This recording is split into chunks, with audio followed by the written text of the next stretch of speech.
ಏನಂತ ಈ ಕ್ಷೇತ್ರದ ಶಾಸಕನ ದುರಾಡಳಿತದಿಂದ ಪತ್ರಿಕಾ ಬಳಗದವರನ್ನು ಕೂಡ ಇವತ್ತು ಎದುರಿಸ್ತಕ್ಕಂಥ ಕೆಲಸ ಮಾಡ್ತಾರ.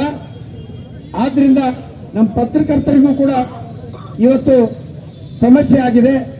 ಕೆಲವರಿಗೆ atrocity case, bogus atrocity case ಹಾಕಿಸಿದ್ದಾರೆ ಅಂತೇಳಿ ಕೂಡ ಹೇಳಿದ್ದೀನಿ.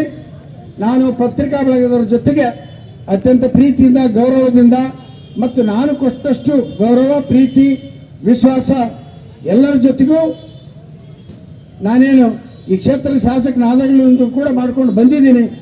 ಯಾವ ಒಬ್ಬ ಕ್ಷೇತ್ರದ ಸುದ್ದಿ ಮಾಧ್ಯಮದವರಿಗೂ ಕೂಡ ಅವಮಾನ ಮಾಡತಕ್ಕಂಥ ಪ್ರಮೇಯ ನನಗಿಲ್ಲ. ನಿಮ್ಮೆಲ್ಲರ ಜೊತೆಯಲ್ಲಿ ನಾನಿದ್ದೀನಿ.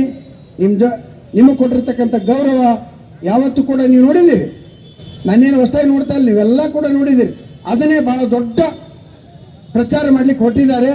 ಆದ್ದರಿಂದ ಅದನ್ನ ಯಾವುದನ್ನು ನೀವು ಮಾಧ್ಯಮದವರು ಮನಸ್ಸಿನಲ್ಲಿ ಇಟ್ಕೊಳ್ಳೋದ, ನಿಮಗೋಸ್ಕರನೇ ಮಾತಾಡಿರ್ತಕ್ಕಂಥದ್ದು. ಅದು ನಿಮಗ ಒಂದು ಏನಪ್ಪ ಅಂದ್ರೆ ಪ್ರೊಟೆಕ್ಷನ್ ಸಿಗಲಿ ಅಂತೇಳಿ.